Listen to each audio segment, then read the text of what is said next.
تو یہ بزرگ تھے تو حضرت سے عرض کی گئی حضرت کوئی نصیحت کریں. فرمایا سن پھر میری یہ بات یاد رکھنا، جب تم لوگ گناہ کرتے ہو نا تو دو حالتوں سے خالی نہیں ہوتے. پہلی حالت جب تم گناہ کر رہے ہوتے ہو تو یہ تمہارا گمان ہوتا ہے، یہ بات تمہارے خیال میں ہوتی ہے کہ میرا اللہ مجھے دیکھ رہا ہے. حضرت جو بڑا کمزور سے کمزور ایمان والا ہے نا، وہ بھی جب گناہ کرتا ہے کسی نہ کسی جگہ اس کے بھی اندر یہ دیا جل رہا ہوتا ہے کہ خدا دیکھ رہا ہے. جیسے وہ لکھا ہے نا، جب زلیخا نے جناب یوسف علیہ نبی علیہ السلام کو دعوت گناہ دی تو وہ جو اس کے بت تھے نا، تو اس نے اپنے بتوں پہ وہ کپڑا ڈال رکھا تھا. جناب یوسف علیہ السلام نے اس کو مخاطب کیا، پوچھا آپ نے، اور وجہ یہی تھی کہ یہ باز آ جائے اپنے ارادے سے. آپ نے فرمایا یہ تو نے اپنے بتوں پہ کپڑے کیوں ڈال رکھی ہیں؟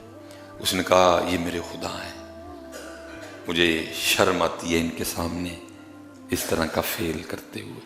آپ نے فرمایا تجھے پتہ ہے کہ یہ پتھر اور مٹی اور گارے سے بنے ہیں، یہ دیکھتے نہیں، یہ سنتے نہیں، اگر بلاؤ تو آگے سے جواب نہیں دیتے. تو پھر بھی اس نے کہا جو بھی ہیں تو میرے خدا نہ، مجھے شرم آتی ہے ان کے سامنے گناہ کرتے. آپ نے فرمایا تجھے اپنے مٹی پتھر کے خداؤں سے گناہ کرتے ہوئے شرم آتی ہے، تو میرا خدا تو وہ ہے جو دیکھتا بھی ہے، جو سنتا بھی ہے، جو اول بھی ہے، جو آخر بھی ہے، جو ظاہر بھی ہے، جو باطن بھی ہے.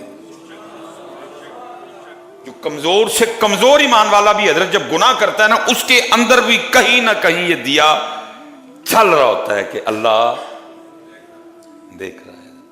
آپ نے فرمایا جب تم گناہ کرتے ہو تو دو حالتوں سے خالی نہیں ہوتے. پہلی حالت وہ یہ ہے کہ جب تم گناہ کر رہے ہوتے ہو تو تمہارا یہ گمان ہوتا ہے، تمہارا یہ خیال ہوتا ہے کہ میرا اللہ.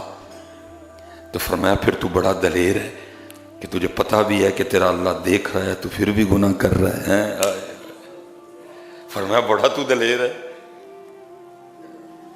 تو بڑا دلیر ہے پھر کہ تجھے پتہ بھی ہے کہ تیرا خدا تجھے دیکھ رہا ہے تو پھر بھی گناہ کر. اتنا تو دلیر ہے، تجھے کوئی خدا سے خوف نہیں، پولیس سے تو ڈرے، لوگوں سے تو ڈرے. دیکھیں نا حضرت جی، یہ چھوٹے چھوٹے مال ہیں، یہ چھوٹے چھوٹے سٹور ہیں، ان پہ کیمرہ لگا ہے اور لکھا کیا ہے، خبردار کیمرے کی آنکھ آپ کو دیکھ لو. یہ ہے ہمارے ایمان کا حال حضرت.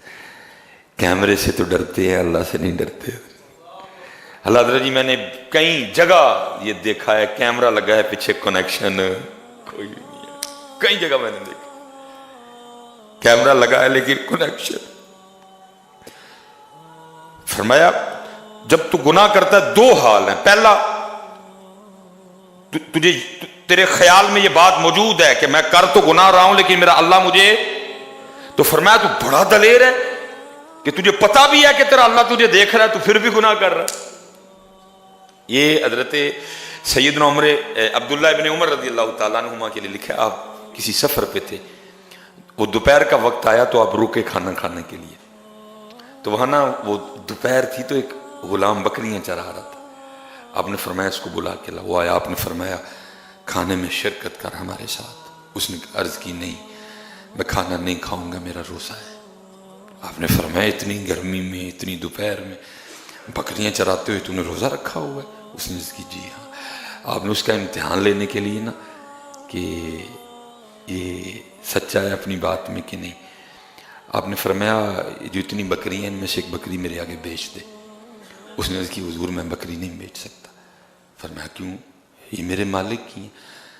تو فرمایا اپنے مالک سے کہنا کہ وہ ایک بکری بھیڑیا کھا گئے. میں کہا نہیں حضرت میں اس طرح نہیں کر سکتا. آپ نے فرمایا کر لے، بکری خریدوں گا، خرید کے واپس تجھے دے دوں گا، اگر اس کو ذبح بھی کروں گا تو گوشت بھی تجھے دے دوں، تو کر لے. اس کو کہنا بھیڑیا کھا گئے. اس نے کہا نہیں حضرت میں اپنے مالک سے جھوٹ نہیں بول سکتا. آپ نے فرمایا اس کو کون سا پتہ ہے کہ تو نے اس طرح کا کام کیا ہے، بکری کو بھیڑیے نے کھایا ہے کہ نہیں کھایا؟ تو آگے سے کہتا ہے حضرت مالک کو تو نہیں پتا لیکن اتنا بتائیں اللہ کا کیا کرنا ہے اللہ کا کیا کرنا. دیکھا بار بار حضرت سیدنا عبداللہ ابن عمر رضی اللہ تعالیٰ عنہ حیران ہو کے فرماتے تھے دیکھو ایک بکریاں چرانے والا کہتا ہے کہ اللہ کا کیا کرنا ہے. میں کہتا ہوں حضرت جی کتنا قوی ایمان تھا. اس دور میں بکری چرانے والے کو بھی یہ پتا تھا کہ اللہ دیکھ رہا ہے. لیکن آج ایم ایس سی کر کے, آج بی ایس سی کر کے, آج جناب جج بن کے, آج ڈاکٹر بن کے مجھے نہیں یہ یاد رہا کہ میرا اللہ مجھے دیکھ رہا ہے. کیا خوبصورت دور تھا کہ جب بکری چرانے والوں کو بھی یہ پتا تھا کہ اللہ دیکھ رہا ہے. آج حضرت جی چٹ گئے کتاباں, یونیورسٹیاں, کالج, سکول, اکیڈمیاں, کچھ نہیں ہم نے چھوڑا. لیکن جب میں عملاً آ کے سیٹ پہ بیٹھا مجھے یہ بات بھول گئی کہ میرا اللہ مجھے دیکھ رہا ہے. وہ ڈاکٹر جس کو پتا ہے ڈیلیوری نارمل ہونی ہے لیکن اس کو پتا ہے وہ باہر والوں کو نہیں پتا. کبھی آ کے کہتی ہے بچہ اس طرح ہو گیا, کبھی کہتی ہے بچہ اس طرح ہو گیا, کبھی کہتی ہے ماں اللہ بالکل ٹھیک ہے سارا کچھ حضرت. لیکن کیا ہے نارمل کے پیسے کچھ اور ہیں, آپریشن کے پیسے کچھ اور ہیں. ٹھیک ہے بھائی ڈاکٹر میاں ان کو تو نہیں پتا وہ سادہ ہے لیکن اللہ کو تو پتا ہے. یہ بتا جب تو اللہ کی بارگاہ میں جائے گا یا جائے گی تو پھر اتنا بتا جا کے اپنے اللہ کو کیا جواب دینا ہے. آپ حیران ہو کے کہتے ہیں فرماتے ہو وہ دیکھو بکریاں چرانے والا کہہ رہا ہے کہ ابن عمر اللہ کا کیا کرنا ہے, اللہ تو دیکھ رہا ہے نا. دیکھا آپ واپس گئے, آپ نے اس کے مالک کا پتہ کیا, اس کو خریدا اور خرید کے آپ نے اس کو آزاد فرما دیا. فرمایا دو حالتیں ہیں. پہلی گناہ کرتے ہوئے تجھے یہ گمان ہے کہیں نہ کہیں یہ بات تیرے اندر موجود ہے کہ تیرا اللہ تجھے بڑا دلیر ہے کہ تجھے پتا بھی ہے کہ تیرا اللہ تجھے دیکھ رہا ہے اور پھر بھی تو گناہ کر رہا ہے. یا پھر دوسری بات یہ ہے کہ تو یہ سمجھتا ہے کہ یہ چھت ہے, یہ دیواریں ہیں, دروازے کو کنڈی لگی ہوئی ہے, کوئی بھی نہیں, مجھے کوئی بھی نہیں دیکھ رہا. اگر تو یہ سمجھتا پھر تو کافر ہو گیا. لیکن میں نے کہا نا حضرت یہ وہ باتیں تھی جو بالکل ابتدا میں پڑھائی جانی تھی. علم یا علم بھی ان اللہ یرا, کیا تو نے نہ جانا کہ اللہ دیکھ رہا ہے. یہ ابتدا میں پڑھائی جانی تھی. اگر حضرت یہ باتیں پڑھائی گئی ہوتی نا کبھی, آج نہ کو رشوت دیندہ تے نہ کو رشوت, آج تانوں دودھ بالکل خالص ملدا, آج دہی چ کوئی اڑا روڑ نہ پندا حضرت, آج بکرے کی جگہ کوئی کتا نہ کھلا دیتا, آج حضرت جی بکرے کی جگہ کوئی گدھا نہ کھلاتا. وجہ کیا؟ ون واز اے تھسٹی کرو, ون واز اے تھسٹی کرو, ون واز اے تھسٹی کرو. وما علینا الا البلاغ المبین.